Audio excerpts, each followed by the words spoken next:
যেই পরিমাণ গুনাহ করছি, যেদিকে তাকাই শুধু গুনাহ, গুনার দিকে তাকাইলে মনে হয় গো মাফের কোনো আশা তো রাখি না। আপনার গুনার উপরে আপনি নিজেই যদি লজ্জিত হন, আর যদি একা একা চোখের পানি ফালাইয়া দিতে পারেন, নিজের গুনার উপরে যদি নিজে লজ্জিত হইয়া মালিকের কাছে চোখের পানি ছেড়ে দিয়া বলেন, আল্লাহ আমার গুনার উপরে আমি লজ্জিত, আল্লাহ আমার গুনার উপরে আমি লজ্জিত। এই রমজান মাসে আপনার যত মানুষগুলাকে আপনি মাফ করে দিয়েছেন, আপনার যত মহব্বতের বান্দা আছে, তাদের সঙ্গে আমার মতো একটা নালায়েক রে আপনার মহব্বতের বান্দাদের সঙ্গে নামটা উঠায়া দেন। এইভাবে যদি চোখের পানি ছেড়ে বলেন, মালিক আমার গুনাহ পাহাড় পরিমাণ, কিন্তু আপনার দয়া মায়া তো এর থেকেও বেশি। আল্লাহ আমার গুনাহ যদি সাগরের ফেনা পরিমাণ হয়, আপনার দয়া মায়া তো আসমান পরিমাণ হয়।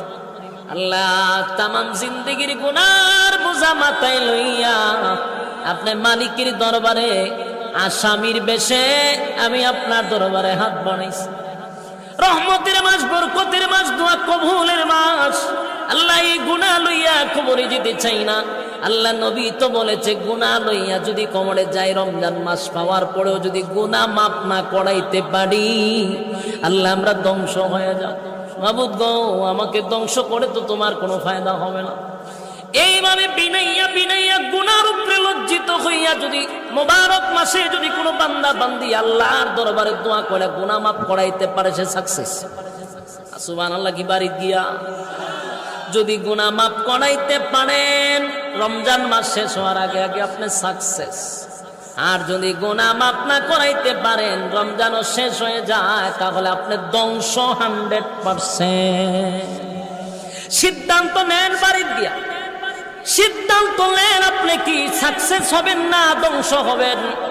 যদি সাকসেস হতে চান, তাহলে জীবনের গুনাহ সব মাফ করাইতে হবে। কথা হয় না? আল্লাহর দয়া মায়া বেশি।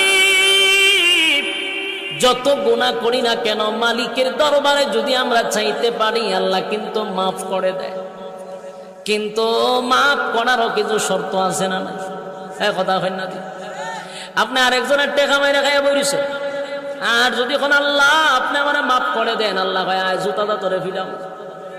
আর একবার টেকা মাইরা খাইয়া আমার কাছে মাফ চাস, দোয়া বলিব বন্দার হক আগে আদায় করে দেন।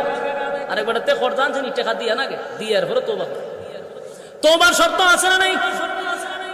আরেকজনের টাকা মাইরা খাইছেন, টাকা দেন, এরপরে দোয়া করেন, আল্লাহ বলেন বন্দার হক আগে আদায়।